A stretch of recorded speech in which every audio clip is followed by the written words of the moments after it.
Happy Halloween, everyone. On top of dressing up and getting candy this time of year, pumpkin carving is also something most of us do. But there's a difference between butchering your poor gourd and these masterpieces. Take a look. Unbelievable, right? Every Halloween, we get amazed by the pumpkin sculpting of Matt Harper, and he's here once again to see if Marilyn Monroe can show off her pumpkin carving skills with him.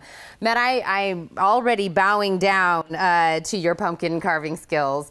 Those pictures are amazing. Thank you. You can do it. I mean, I started here, well, this is my 5th year. Yes. Yay. And when I first started, I rarely even took pictures of them because they were, not that great. But I've progressed, and it shows if I can do it, you can do it.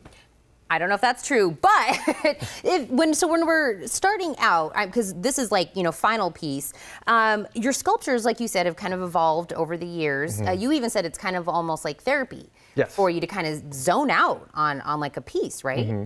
Right. This is my hobby, and I work and have a normal 9-to-5 job and love it. But I can zone out, put on headphones, and just carve away for a couple hours at my kitchen counter, and life is good. Do you just carve pumpkins, or do you carve, like, I don't know, apples or something? I've gotten into like yams and avocados and other things when there's no pumpkins around, but for some reason I like to mutilate fruit and vegetables. Mutilate fruit and vegetables. Very Halloween of you, yes. Matt Harper. Yes. Is there a certain kind of pumpkin that you like better than others? Yeah, I've kind of become a pumpkin snob. I like the ones that are as fresh as you can possibly get. I go to the, Brian and Kelly's stand has usually the freshest pumpkins, and so something with a really green stem and that is heavier than it looks is usually the best. And the reason is that the thicker the wall, the better. Okay, so then you can get a lot more detail out of it. If it's really light and thin, then it's you'll break through, and it's not as easy to carve. I love it. And I'm assuming, because I'm seeing all of these different pumpkins, have people actually asked you to carve them things for like parties or business things? Yes, I've been blessed to get a few commissions and have people actually pay me to do it, which is, in my mind, it's such a fun hobby, but they're so temporary, it's kind of hard to break away from it, but yeah. And I know you have 3 daughters. I do. Did they catch the pumpkin carving bug from you? They have, though they're all little artists in their own right, but more, I think less, they see me as the guy sitting at the kitchen table like a maniac, so I think they're doing their own thing typically. They're doing their own thing typically. Now, we're of course going to try to carve both. Yours is going to way outdo mine. I'm going to try to make something happen here. But once somebody carves theirs, how do they preserve it? Because I think that's what a lot of people, it starts already looking a little not so pretty by Halloween. Yeah, I've learned over the years the only real way to preserve it is with a camera.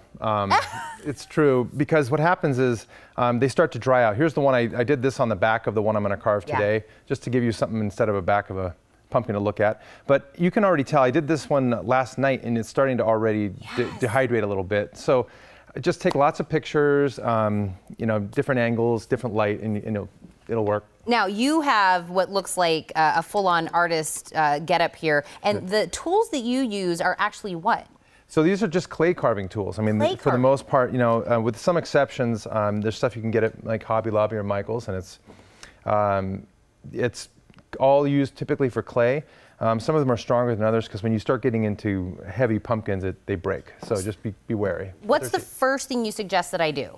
Start peeling with I use a cheese peeler. This is a cheese peeler? Yeah, or I look like a very scary Marilyn right now. So use a cheese peeler and then just scrape. Right, and just kind of once you kind of determine what you want to do, just start peeling away the front. That'll expose the softer part. Okay, well, I don't think that I could possibly on my own match up to you. So I've brought in a couple of friends for today's show to help me with some pumpkin carving. I actually thought Cher is a good pumpkin carver. Cher, come up here, Cher, help me do my pumpkin.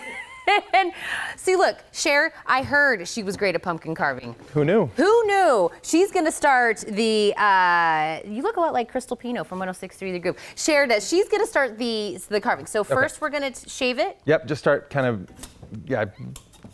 get into it. Just start peeling away. There you go. So we carve it and then we start digging in. Yeah, and then I'll kind of give you a couple quick pointers, and then I'll get started on mine at the same time, and we'll get after it. Okay, well, Cher and I are definitely going to rip into this baby and carve. You guys make sure to check in with us throughout the whole show to see our progress. His is going to be awesome. You guys already know that. To see even more of these great pumpkin creations from Matt, though, follow him on Instagram or Facebook at Harper Sculpture. And thanks to Brian and Kelly's Pumpkins and Trees, located at Broadway and Rosemont, for providing all of these gourds and the pumpkins that are used today.